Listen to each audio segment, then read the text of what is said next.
Good to be here. This book just came out. It's called Time Bomb Snooze Alarm. Woo! And it's got a bunch of new shit in here. I'm going to start, let's see. This is called Wild Bill's Plan for Success. Wild Bill has a tattoo of his own hand on his chest.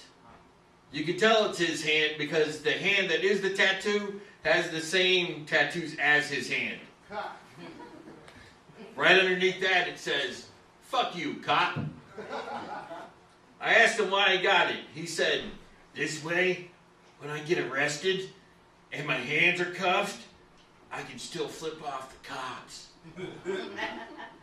I said, "What if you get arrested and you don't have your shirt off?"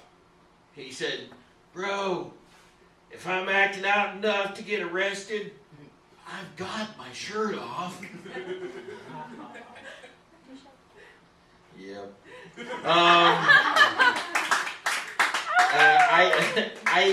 There used to be this donut shop here, and this is not. Sam, was that you? No, I've seen you before. I don't think we know. Oh, okay. This isn't the one you're thinking of. And this is one of the things that, like, this is actually, like, I got several poems about hunts. Maybe I'll read that one later. Yeah. But it was that corner of 20th in Mission. It was 24 hours, and it was filled with crime and donuts.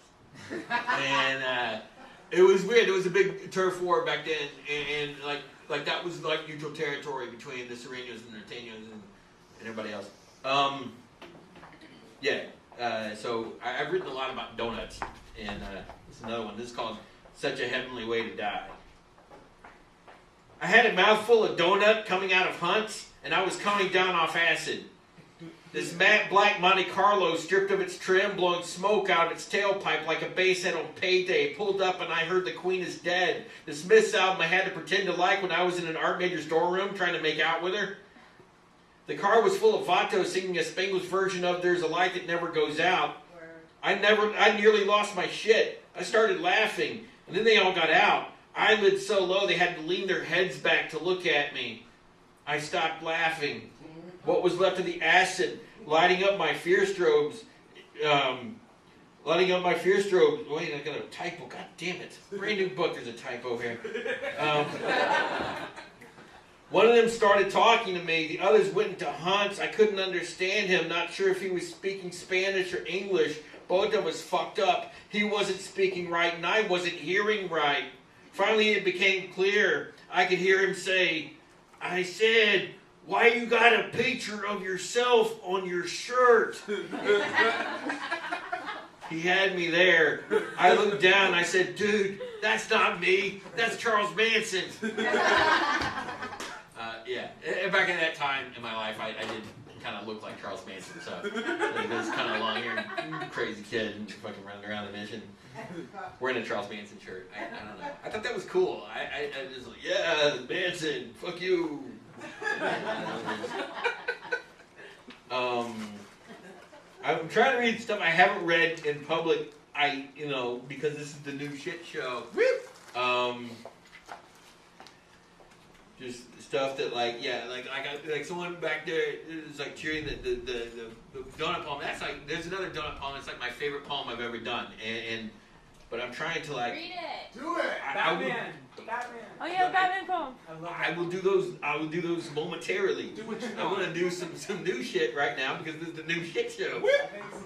Yeah. And then I'll show you. I'll break out the old classics. I did bring them with me just in case. Real quick, I have 3 jobs and no income, and I'm putting money in this hat. What? Pass it around for him. Oh, cool. Nice. Thank you. Okay, yeah, this is also, like, I've taught a couple of workshops, poetry workshops out at San Quentin. It's pretty awesome. So when I reference it in there, I'm not going because I've been arrested. I'm going because I'm teaching a class. I'm going the easy way to San Quentin. This is called Trust is a Luxury. 2 of my coworkers are fucking. They think no one knows. They come into work. One takes the stairs and the other the elevator. They take long lunches together but say nothing to each other in the office. I want to tell them it's okay.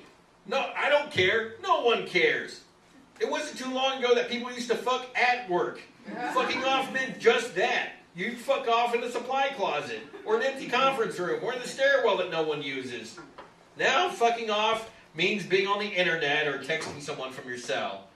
Even in the .com days, there were drinking company lunches, baristas who sold grams of coke and eighths of weed to anyone needing to take the edge off. Not much fucking, but there was plenty of porn. A little more than 10 years later, it all sounds made up. It's a beautiful day in Marin County, and if there weren't a prison here, I couldn't afford to stand on this property. At San Quentin, there's a gun tower between you and God. Pray all you want, but if you run, you will be shot on general principle. The sky is low on the yard, starts one breath above the tower. San Quentin is a small island surrounded by an ocean of not here. From the time the outer gate closes until I get into receiving, I think about every stupid thing I could have gotten caught for. How this could be a lot worse than volunteering to run a poetry workshop. I want to thank you for coming in, she tells me. We don't get a lot of volunteers in here. This is the hardest class to get into. Everyone's really excited about coming here. There's just one thing. You have to sign this waiver. We have a no hostage policy here at San Quentin. If you're abducted during your class, we will not negotiate for your release.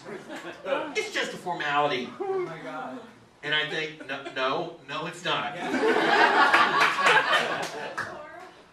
One more thing, she says. Here's a whistle. If anyone gets weird, just blow this and we'll be on them. Wow. But you can't get drugs in prison.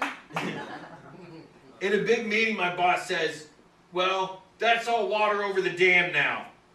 I start to laugh and cover it with a fake cough and throat clearing. That's not the expression. Water under a bridge is normal. Water over a dam is very bad.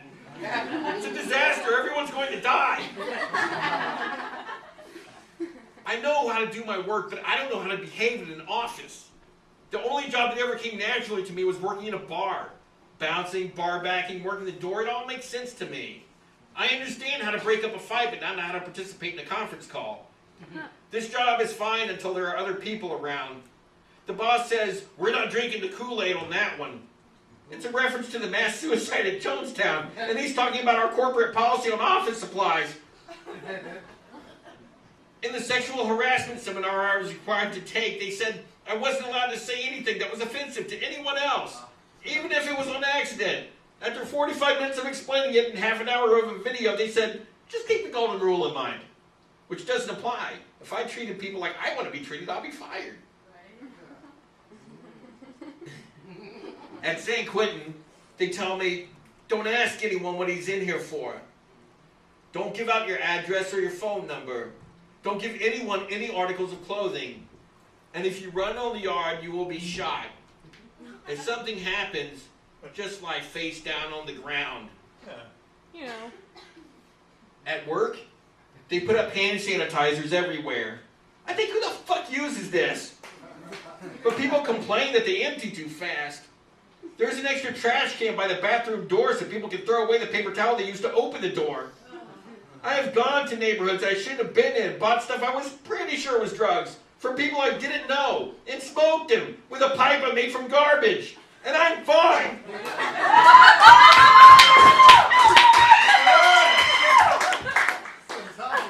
Raw chicken, old mayonnaise, rusty nails on the foot, there are germs to be wary of.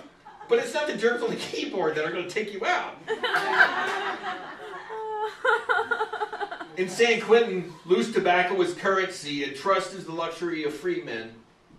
There's a guy I think is mad dogging me the whole first class. A little while later, I find out he's just missing an eye.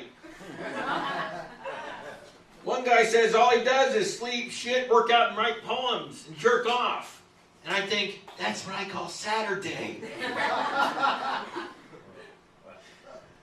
Another guy talks about his teeth. Neither he nor I had gotten dental care until the year he went to prison and I started working an office job. One guy tells me he hasn't been home for a family vacation in 5 years. That sounds great, I think. Perfect excuse.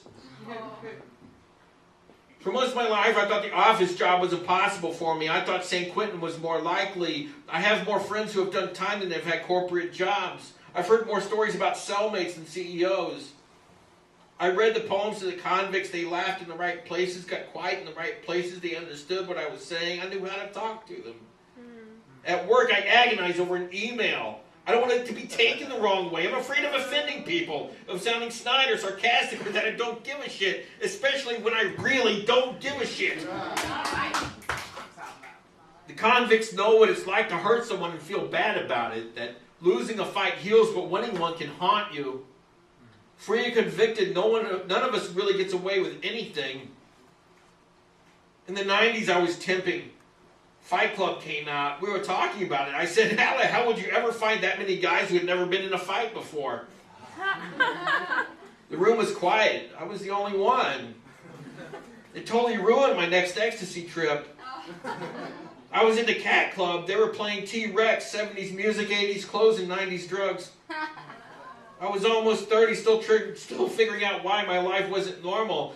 Until then, I just thought it was just me. I thought there was just something wrong with my brain that I couldn't take it. I tried to tell this girl who looked like David Bowie, I said, we're all normal, it's just our lives that are fucked up. And she looked at me and smiled, pointed to her ear and mouth. I can't hear you. The convicts know what it's like to be small and to have to protect yourself the best you can. That fear and small are forever connected. They know what drugs make you feel big, and that big means not afraid. The workshop was only 2 weeks long. I went back to work. One of my coworkers accidentally forwarded an email to me. He was talking mad shit. Bar life, drug life, says I have to call him out in front of everyone. Don't look like a punk. But I wasn't in a bar or a crack house. This wasn't a drug deal. This is an office at the end of the F line. And a job that bought me a condo and a truck and got my teeth fixed. I printed the email out and took it to HR.